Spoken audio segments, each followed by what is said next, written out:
My last question is, why should I, or anyone for that matter, vote for Jeremy DeVito? I made a promise when I started this campaign that I was going to run it the way that I would want to vote for someone, right? To talk. And I'm very direct and very clear about what I think our real issues are. We all, there are a lot of them. But why I think you should vote for me, anyone who's watching this, as your representative, is one, I've already proven that I can serve, and I'm willing to go all the way, whatever it takes. Put my life on the line if I have to, and I will again. The second thing is, and if it's not that serious, well, we need somebody up there who's willing to stand up and speak directly to these things and call it. The gaslighting has got to stop.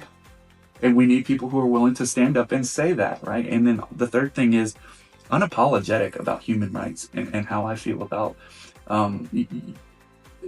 the government's role in these things. You know, as a progressive, if you remember anything about me, as a progressive, my view of what the government should be doing is providing equity and fairness and balance in any of our public systems or any way that we interact publicly. It should always be about ensuring balance and not tipping the scales. And we are way past that right now. The scales are tipped in a lot of different people's favors, but not the regular folks. It's like an episode of The Apprentice, is what I feel like. And everybody's afraid to be fired, but they don't realize we are the bosses. Yes. And they've gotten confused at Capitol Hill. So. That's even better. Even better way to put it, for so many reasons. Yes. So that was, thank you so much. Yeah, I learned a lot in this conversation, believe it or not. Okay. So, the whole democratic socialism for the military, I was like, that is that is awesome. Okay. Yeah. So thank you for your time. And we all need to get to the polls to vote May 19th. Yeah. I don't want to say our life depends on it, but our livelihood and our quality of life really does depend on it. So thank you. Why should I or anyone cast a vote for Candice DeVito?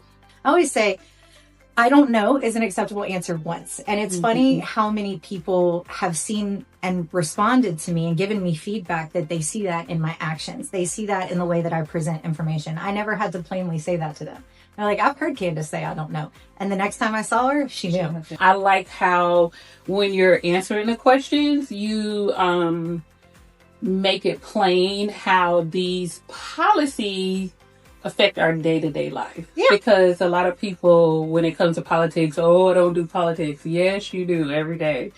If you don't do politics, politics is going to do you, right? It's coming. And that's what I want to do. I want to make this accessible. One of my biggest campaign promises that I made to myself and all of my supporters was that I was not going to play into the emotionally charged rhetoric. I was not, if I'm going to bring information to you, I'm going to lay out the facts of the situation and we're going to talk about how everything works together.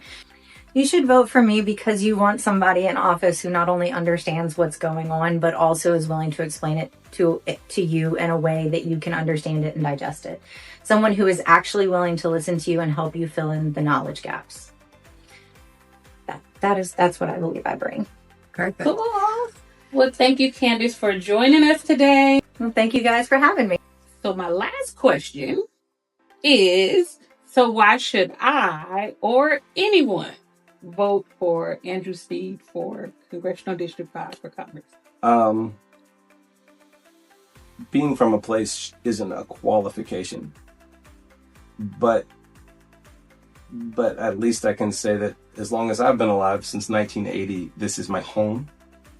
I'm from here. Okay. I deeply love this place. It will be our children's home until they choose to fly the nest, and I hope they'll come back. I love North Alabama. We lead on a lot of things that fly and explode, and I believe that we should, I have the vision that we will lead the way back to decency in this country and treating each other with kindness. Not a kumbaya unity, but I do have at least an intentional unity.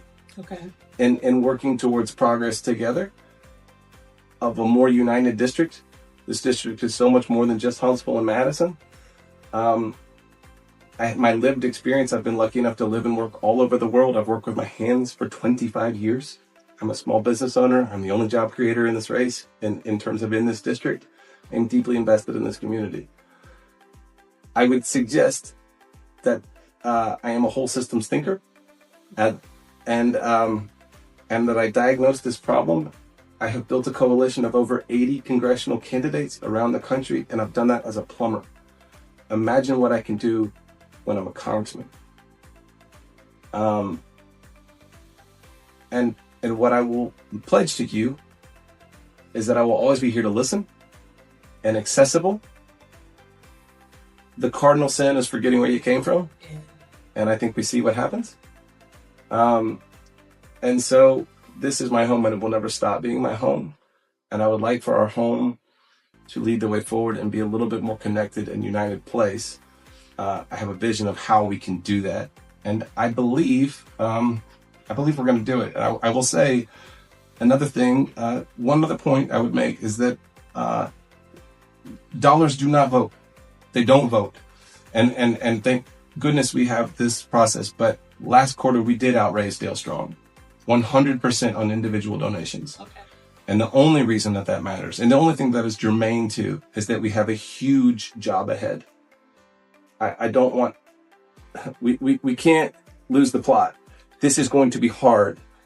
Flipping this seat will be one of the steepest uphill climbs in the whole country, and it will shock the nation, but it will also show the nation, right, holy smokes, that's how you do it.